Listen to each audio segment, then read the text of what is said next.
Press meet పెట్టడం ముఖ్యంగా 3 విషయాలపైన పెట్టాం. నెంబర్ 1, ఏదైతే నేను విజయవాడ అమరావతి పర్యటించానో దానిపైన మాదిగాని గురునాథం మాట్లాడిన విషయం పైన.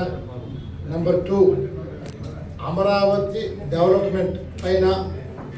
అలాగే 2 ఏళ్ళు రాష్ట్ర ప్రభుత్వం ప్రగతి పైన. 3వది 4వది రేపు ప్రారంభం కాబోతుందని చెప్తున్న ముఖ్యమంత్రి గారి భోగాపురం ఎయిర్పోర్టు అది ప్రారంభం కాదు అని చెప్పడానికి ఈ 4 విషయాలు పెట్టాను. ఇటీవల అమరావతి పర్యటించినప్పుడు నిజంగా అది ప్రజా రాజధాని కార్పొరేట్ రాజధాని అర్థం కావట్లే. మరి ఈరోజు ప్రజల్ని మభ్య పెడుతూ చంద్రబాబు నాయుడు గారు లోకేష్ ఈరోజు ఇలాగా మేమేదో రాజధాని నిర్మిస్తున్నామని చెప్పి చంకలు కొట్టుకుంటున్న ముఖ్యమంత్రి గారికి చంద్రబాబు నాయుడు గారికి తెలుగు శక్తి ఒకటే మనవి చేస్తుంది. మేము ప్రజా రాజధాని అనుకొని నాడు తెలుగు శక్తి మొదటి నుంచి మేము పిలిపిస్తేనే మేము పనిచేసాం. నాడు విశాఖపట్నంలో ఎవరో మాట్లాడుకునే సరే తెలుగు శక్తి అమరావతి జయకొట్టాం. మరి ఆనాడు ఇక్కడ టీడీపీ నాయకులు భయపడి ఇంట్లో దాక్కున్నారు. ఎక్కడ 3 రాజధానులు వచ్చేస్తుందో మన రాజకీయ భవిష్యత్తు ఏమవుతుందని చెప్పి ఎవరు ముందుకు రాలే. అంటే సాక్షాత్తు వాళ్ళ అధినాయకుడు చంద్రబాబు నాయుడు మాటలు కూడా బేఖాతరు చేశారు. మరి ఎవరైతే ఈ మాదిగని గురునాథం 1175 రోజులు 3 రాజధానుల కోసం చేశారో ఏది దీక్షలు, అదంతా లోకేష్ పెట్టిన పేడ్ ఆర్టిస్ట్ మనం చేస్తున్నాం. ఎందుకంటే ఎప్పుడు కూడా ప్రభుత్వం ఆనాడు ప్రభుత్వం 3 రాజధానులు అన్నప్పుడు ఓ ముఖ్యమంత్రి ఓ మనిషిని పెట్టుకుని చేసే అవసరం లేదు. మరి నేను ఎందుకంటానంటే ఈ గురునాథం అనేవాడు ఈరోజు ఏ పార్టీలో ఉన్నాడు? టీడీపీ పార్టీలో ఉన్నాడు. మరి 1175 రోజులు 3 రాజధానుల కోసం దీక్షలు చేసిన వ్యక్తి ఎలక్షన్ ముందు టీడీపీ ఎగలిపోయి అడుగుతున్నా అంటే లోకేష్ ఆడించిన డ్రామా. మరి ఇంత డ్రామాలు ఆడుతున్న వీళ్ళు నిజంగా ఆంధ్రప్రదేశ్ రాష్ట్రాన్ని ఉద్ధరిస్తారని మనం చేస్తున్నాం. ఈరోజు అమరావతిని పూర్తిగా నాశనం చేస్తారు. ఆ రోడ్లు ఏంటి మొత్తం అంతా ఇష్టవంతులు చేస్తారు. నాకు చాలా బాధేసి వచ్చింది. రేపు 2029లో కర్మకాలి ఈ ప్రభుత్వం రాకపోతే ఆ 29 గ్రామాల రైతుల పరిస్థితి ఏంటో నాకు అర్థం కావట్లేదు. వాళ్ళ జీవితాలు ఏంటో అర్థం కావట్లేదు. ఇప్పుడు దాకా ఫస్ట్ ఫేజ్ పూలింగ్ ఏవైతే ల్యాండ్ పూలింగ్ చేశారో ఇప్పుడు దాకా అక్కడ రైతులకి న్యాయం జరగలే. అలాగే సెకండ్ ఫేజ్ పూలింగ్ చేస్తారు. ముందు 50,000 చెప్పారు, ఇప్పుడు 20,000 ఎకరాలు అంటారు. మరి ఫస్ట్ ఫేజ్కే న్యాయం జరిగిన రైతులకి ఈ ల్యాండ్ పూలింగ్ వల్ల వాళ్ళకి ఏం ముద్రిస్తారని చెప్పి అడుగుతున్నాం. డైరెక్ట్గా చంద్రబాబుని ప్రశ్నిస్తున్నాం. ఈరోజు అంటే వీళ్ళు స్వార్థం కోసం రాష్ట్రాన్ని నాశనం చేస్తున్నారు. ఈ 2 ఏళ్ళలో వీళ్ళు ఏం చేశారు అడుగుతున్నాం. నిన్నే చూసాం పార్లమెంట్లో చంద్రబాబు నాయుడు గారు 23 లక్షల కోట్లు పెట్టుబడులు వచ్చినాయని చెప్పిన చంద్రబాబు నాయుడు గారు నిన్న పార్లమెంట్లో సమాధానం చెప్తూ ఈ రాష్ట్రానికి 23,000 వచ్చినాయని చెప్పారు. 6,970 కోట్లు వచ్చినాయని చెప్పారు. 6,970 కోట్లు పెట్టుబడులు మాత్రమే వచ్చినాయి. కానీ ముఖ్యమంత్రి గారు 23 లక్షలు చెప్పారు కోట్లు. అలాగే ఉద్యోగాలు చెప్పారు, ఉద్యోగాలు కూడా 22 మందికి లేవు. అంటే ఈ చెప్తుంది చేస్తుంది అంతా గాలి మోసాలు. మేము ఎందుకంటే చాలామంది అడిగారు కూడా, రామ్ గారు మీ గతంలో టీడీపీ చంద్రబాబు ఫరగా నేను ఎప్పుడూ ప్రజల కోసం పనిచేసాం. తెలుగు శక్తి తెలుగు జాతి కోసం పనిచేసాం.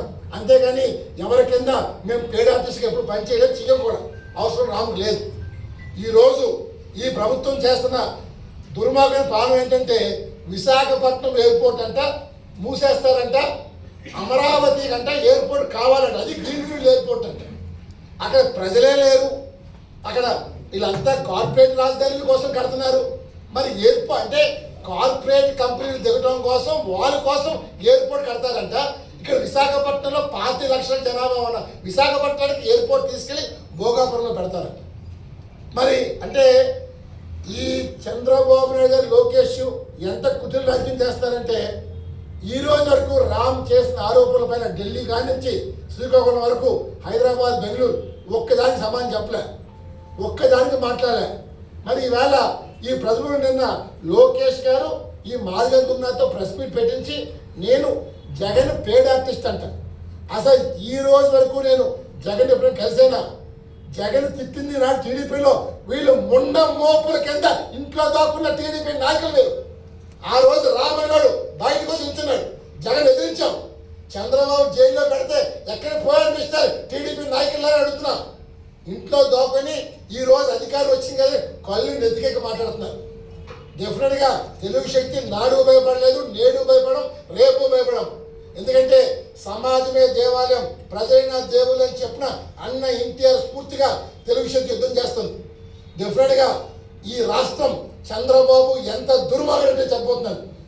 ఏమండి, రేపు ఆగస్టు 1 ఎయిర్పోర్ట్ అని చెప్పి ఇటీవల ప్రకటన వచ్చింది. అది ఉదయం 10:00కి ప్రధానమంత్రి గారు భారతదేశంలో ఒకటే అడుగుతున్నారు, ఇది హిందూ దేశమా, ముస్లిం దేశమా, క్రిస్టియన్ దేశమా, నాకు దేశ ప్రధాని చెప్పాలని చెప్పి డిమాండ్ చేస్తున్నారు. ఎందుకంటే ఆషాఢ మాసంలో ఎక్కడ ప్రారంభోత్సవాలు కానీ శుభకార్యాలు కానీ జరగవు హిందూ మత సాంప్రదాయం ప్రకారం. మరి ఈవేళ హిందూ మతాన్ని అవమానపరుస్తున్న ఈ వ్యక్తులు ఏమనాలి? ఈవేళ చంద్రబాబు నాయుడు గారు ఏదైతే ఆగస్టు 1 ప్రారంభోత్సవం కోసం ఢిల్లీలో దిగేటప్పుడు సాయంకాలం కలవబోతున్నారు. అంటే ఈ ముహూర్తం ఎవరు పెట్టారో అడుగుతున్నా. మీరే ముహూర్తాలు పెట్టేసుకొని ఈ రాష్ట్ర ప్రగతికి మీరు తప్పితే రాష్ట్రానికి దిక్కు ముక్కు లేదని తయారు చేశారు. డెఫినెట్గా నేను చాలా మందిని వేద మందిని అడిగాను. జూలై 14 నుంచి ఆగస్టు 12 వరకు ఆషాఢ మాసం, సూర్య మాసం, ఇందులో ఎటువంటి పనులు కానీ ప్రారంభోత్సవాలు కానీ మంచి పనులకు ఏమీ చేయరని చెప్పారు. ఎవరికైనా వ్యాపారాలు చేస్తే పెట్టుడు ముహూర్తాలు అంటారు. పెట్టుడు ముహూర్తాలతో పెట్టుకుంటారు తప్ప నిజమైన ముహూర్తాలు ఏమీ లేవని చెప్పారు. మన అలాంటి ఇవాళ బీజేపీ హిందూ మత పార్టీయా, క్రిస్టియన్ పార్టీ అని ప్రశ్నిస్తున్నారు. ఎందుకంటే హిందూ మత పార్టీ అయిన బీజేపీ ఇవాళ హిందూ మతాన్ని అవమానిస్తున్నారు, సనాతన ధర్మాన్ని అవమానిస్తున్నారు.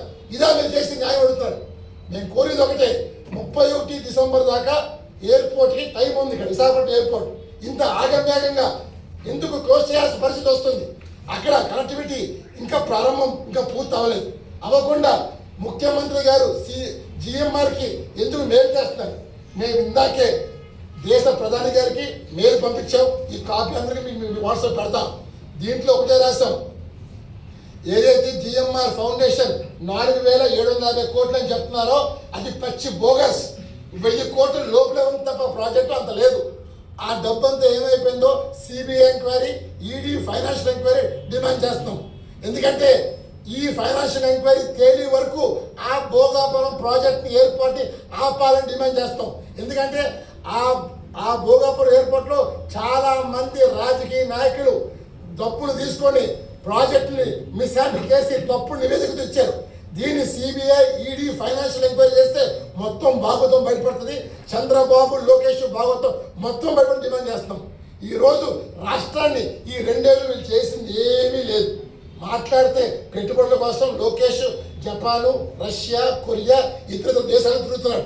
ఏమైనా పెట్టుబడులు, అక్కడ వాళ్ళతో ఫోటో దిగటం, ఇక్కడ పంపటం, ఇక్కడ ఫోటోలు వేయించుకుంటాం. ఏనాడైనా వచ్చిన తర్వాత ఆయన ప్రెస్ మీట్ పెట్టి నేను పలానా కంపెనీ కలిశాను, పలానా పెట్టుబడి వస్తుంది అని చెప్పిన దాఖలు ఉన్నాయి అడుగుతున్నా. ఈరోజు ఇవి ఏమీ చెప్పకుండా నిజాలు మాట్లాడితే మేము జగన్ పేటీఎం బ్యాచ్ అంట. ఈవేళ ఇంకో విషయం, ఆ మధ్యన అమరావతి రైతులు వెళ్ళి జగన్ కలిశారు. వాళ్ళు నిజమైన రైతులు, వాళ్ళు ఏం ఫేక్ రైతులు కాదు.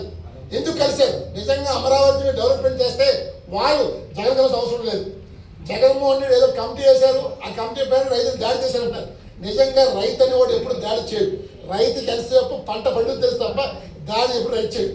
ఇవాళ రైతు గిట్టుబాటు ధర లేకపోయినా సరే, టమాటా 2 రూపాయలు సరే రోడ్డు మీద పాడేస్తున్నాడు తప్ప